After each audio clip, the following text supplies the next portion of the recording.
విజయానికి దారి తీసే తొలి అడ్డంకి తొలగించేది ఎవరో తెలుసా? జ్ఞానం, బలం, భక్తి, శక్తి అన్నింటినీ ఒకే రూపంలో చూపించేది ఎవరో తెలుసా? అదే మన వినాయకుడు. పిల్లలు పుస్తకాలు చదవబోతే, వ్యాపారి కొత్త దుకాణం ప్రారంభించబోతే, ఇంట్లో శుభకార్యం మొదలవుతుంటే మొదట మన మనసులో మెదిలేది ఎవరి పేరు? ఆ వినాయకుడి పేరు. ఈ ప్రపంచంలో శుభారంభం అనేది వినాయకుని ఆశీర్వాదం లేకుండా జరగదు. అందుకే ప్రతి ఏడాది భాద్రపద శుద్ధ చవితి రోజున మనం ఎంతో ఆనందంగా, ఎంతో ఆత్మీయంగా జరుపుకుంటాం వినాయక చవితి. కానీ ఈ పండుగ వెనుకున్న పురాణ కథ ఏమిటి? వినాయకుడు ఎలా పుట్టాడు? ఎందుకు ఆయన్ని విఘ్నేశ్వరుడు అని పిలుస్తారు? తెలుసుకోవాలంటే చివరి వరకు తప్పకుండా వినండి. హలో అండి, నమస్తే. నేను మీ ఖాసిం సయ్యద్. మా ఛానల్లో కొత్తగా వచ్చిన వారు వీడియోని పూర్తిగా చూసి నచ్చినట్లయితే లైక్, షేర్ మరియు సబ్స్క్రైబ్ చేయడం మర్చిపోకండి. మంచి పని మొదలుపెట్టే ముందు మనమంతా ముందుగా గుర్తు చేసుకునే దేవుడు ఎవరు? అదే వినాయకుడు. అడ్డంకులు తొలగించి విజయానికి దారి తీసే విఘ్నేశ్వరుడు. ప్రతి సంవత్సరం మనం ఎంతో భక్తి శ్రద్ధలతో జరుపుకునే పండుగ వినాయక చవితి. ఇప్పుడు అసలు కథ ఏంటో చూద్దాం. పార్వతీదేవి స్నానం చేస్తూ తన శరీరంలోని గంధపు చందనంతో ఒక బొమ్మ తయారు చేసింది. ఆ బొమ్మకు జీవం పోసి తన కుమారుడిగా భావించింది. అదే వినాయకుడు.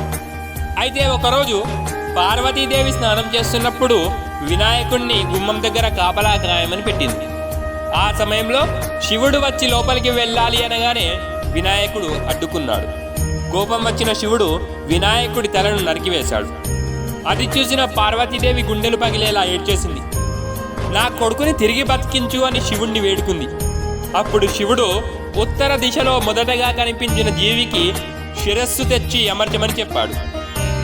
అది ఏదో కాదు, ఒక గజరాజు. అలా గజముఖుడైన వినాయకుడు పుట్టాడు. అప్పటి నుండి గణాధిపతి విఘ్నేశ్వరుడుగా పూజలందుకుంటున్నాడు. వినాయకుడికి ఎన్నో పేర్లు. గణాల నాయకుడు కాబట్టి గణపతి, విఘ్నాలను తొలగించేవాడు కాబట్టి విఘ్నేశ్వరుడు, ఏనుగుతలవాడు కాబట్టి గజాననుడు, ఒకే దంతమున్నవాడు కాబట్టి ఏకదంతుడు, పెద్ద పొట్టగలవాడు కాబట్టి లంబోదరుడు.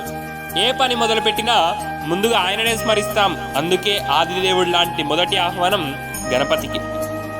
మరి మనం వినాయక చవితి ఎందుకు జరుపుకుంటామంటే ప్రతి పని విజయవంతంగా జరగాలని, విఘ్నాలు తొలగాలని మన ఇళ్లలో, మన ఊళ్ళలో విఘ్నేశ్వరుణ్ణి పూజిస్తాం.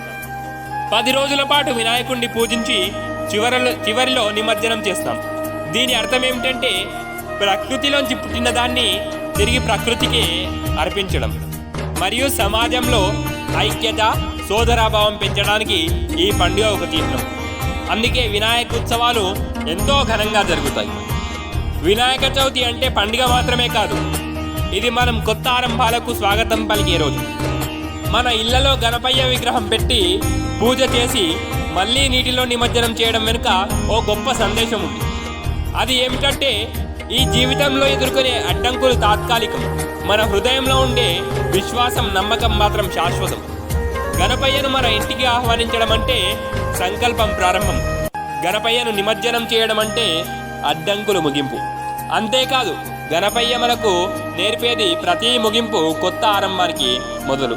ఈ వినాయక చవితి సందర్భంగా మీరు కొత్త సంకల్పం తీసుకోండి. ఎటువంటి అడ్డంకులు వచ్చినా సరే ధైర్యంగా ముందుకు సాగండి. ఎందుకంటే గణపయ్య మన వెంట ఉన్నాడు. మరి ఈ వీడియో మీకు నచ్చినట్లయితే లైక్ చేయడం మర్చిపోకండి. మీ స్నేహితులతో, శ్రేయోభిలాషులతో షేర్ చేయడం మర్చిపోకండి. మరి మన ఛానల్ని సబ్స్క్రైబ్ చేయడం మర్చిపోకండి అన్న విషయాన్ని తెలియజేసుకుంటూ this is Khasim Syed signing off. జై హింద్, జై భారత్. గణపతి బప్పా మోరియా.